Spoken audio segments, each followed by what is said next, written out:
Buenos días, mi nombre es Andrés Troconi, soy médico veterinario, trabajo en las áreas de neurología y neurocirugía en varias clínicas de Caracas.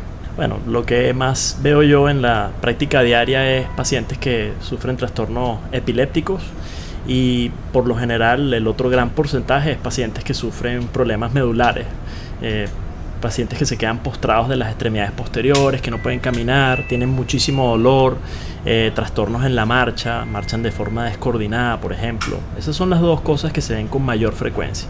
Bueno, dependiendo del tipo de enfermedad. Lo más importante es cuando uno aborda un paciente neurológico, ¿verdad? Ver la reseña. Básicamente la raza del perro, la edad, si tiene algún antecedente de un traumatismo. Cuando hablamos de pacientes epilépticos, eso juega un rol importantísimo. Hay algunos trastornos epilépticos que están influenciados o se ven, digamos, se presentan con mayor frecuencia en algunas razas de perro muy puras. Pero puede haber múltiples razones por las cuales se puede presentar una convulsión, ¿no? Entonces lo importante siempre es orientar y educar al paciente, al propietario de la mascota, de que la convulsión es una manifestación clínica de una enfermedad de base, ¿okay? Razas como por ejemplo el Golden Retriever, el Schnauzer, los Bulldog francés, son perritos que tienen una predisposición por la raza a sufrir múltiples trastornos neurológicos. Por ejemplo, puede ser epilepsia primaria, y siempre hay, en el caso de la epilepsia primaria genética o familiar, un antecedente familiar, un antecedente genético, porque es un trastorno genético, ¿verdad? Por ejemplo, en el caso de las mielopatías, que son los trastornos de la médula espinal, si estamos hablando de un bulldog francés, son una raza de perro que manipulan muchísimo genéticamente, entonces tienden a tener digamos, desde el punto de vista genético, tienden a tener una mala conformación de la columna, lo cual los predispone a tener hernias de disco, y ese tipo de cosas están influenciadas por eso, por la raza.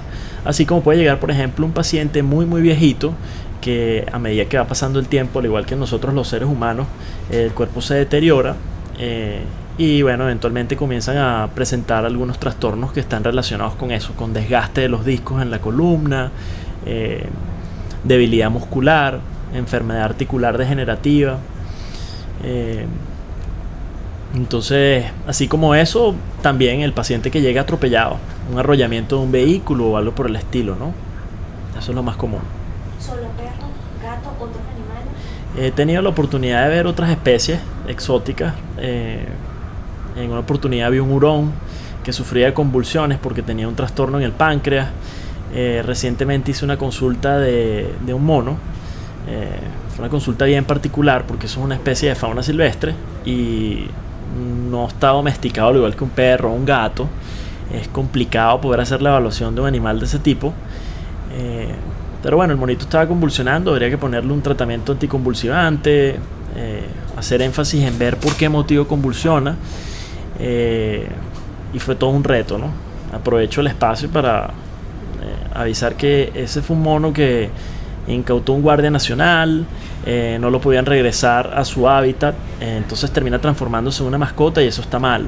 Eso es un animalito que no pertenece a nosotros los seres humanos, es un animalito que pertenece a la naturaleza.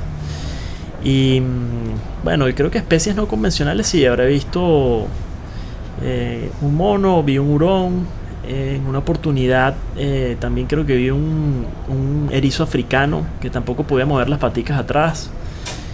Cosas bien particulares, pero no es lo común es perros y gatos. Te vimos como un venadito. Un venado también, un venado de unos colegas que había sufrido un traumatismo en la columna y no podía levantarse. Sí, eso también, sí, ahora que recuerdo, sí. Bueno, en el caso de las convulsiones, los eventos convulsivos en las mascotas se asemejan mucho a los eventos convulsivos en los seres humanos.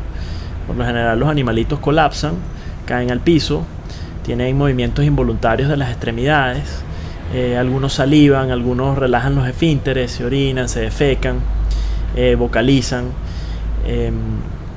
pero hay múltiples manifestaciones de las convulsiones, ¿no? Sin duda, bueno, el propietario que vive con su mascota y la conoce perfectamente va a saber identificar cuando esté pasando algo que no es normal. Y con respecto a los trastornos de la médula espinal o los problemas que están relacionados con el sistema musculoesquelético, por lo general los propietarios lo que quejan es que el perrito está renuente a saltar a los muebles, a hacer algunas actividades físicas, a correr. Cuando lo van a manipular el perro se queja de dolor, o los casos más extremos, los perritos llegan postrados, por ejemplo pueden llegar paralíticos, ¿no?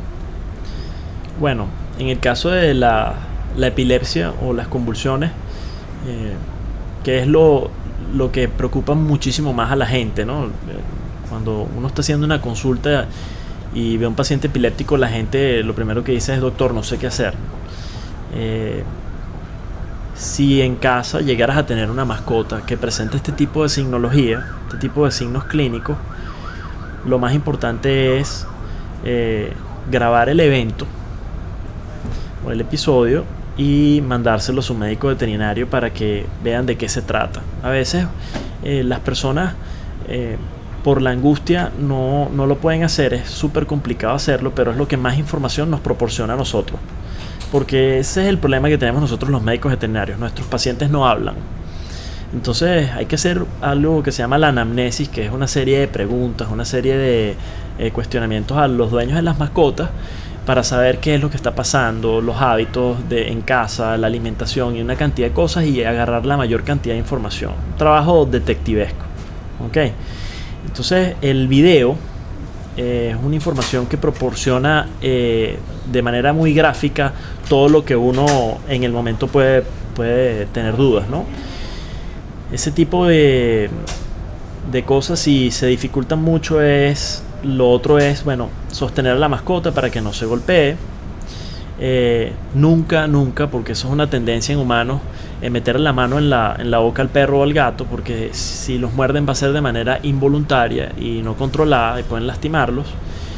Y bueno, instantáneamente acudir a su médico veterinario de confianza para ver qué está pasando. En el otro caso, nunca, por ejemplo, un perrito que sospechen que está presentando dolor, un perrito que quedó paralítico y eso, nunca ofrecer analgésicos. La gente tiende a llegar a consulta diciendo: doctor, ayer le ofrecí a mi mascota un acetaminofén, un ibuprofeno, que son medicinas que en ocasiones no, en el 99% de los casos pueden producir muchísimos problemas en medicina veterinaria. ¿Okay?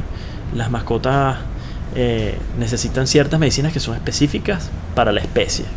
¿Okay? Entonces la persona ve que de repente el animal tiene mucho dolor y en la desesperación, si no pudieron acudir al veterinario, lo que hacen es ofrecer un analgésico. Entonces no ofrecer un analgésico y siempre buscar ayuda profesional. ¿Okay? En este tipo para esta pregunta es entender que mientras más acertado sea el diagnóstico, un mejor pronóstico y un mejor tratamiento se puede ofrecer. Voy a usar eso de ejemplo. Un paciente al que recientemente sometimos una cirugía de columna. Fue un perrito que se postró de manera aguda de las paticas, de las extremidades anteriores, y no podía moverlas, estaba paralítico. Una paraplegia se llama eso. Y fue sometido a un estudio de resonancia magnética frente a la sospecha que podía ser una hernia de un disco.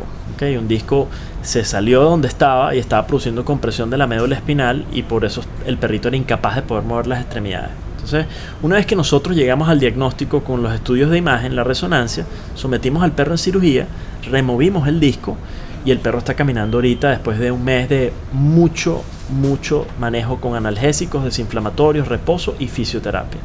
Entonces, si yo no hubiese hecho la resonancia, yo no hubiese podido operar, y por ende el pronóstico de ese perro iba a ser muy malo.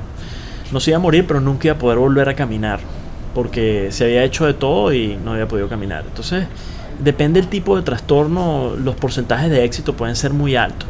Los animales por lo general son muy estoicos, toleran muy bien el dolor y tienen una capacidad para recuperarse impresionante. Con mucho amor y mucha dedicación por parte de los dueños de la mascota puede salir hacia adelante. Tengo muchos pacientes epilépticos también que se manejan con anticonvulsivantes, se hacen los controles respectivos, se llega a un diagnóstico, y si se hace todo en orden, tienen una calidad de vida muy aceptable. ¿ok? No hay que pensar en dormirlos ni nada por el estilo porque les va muy bien.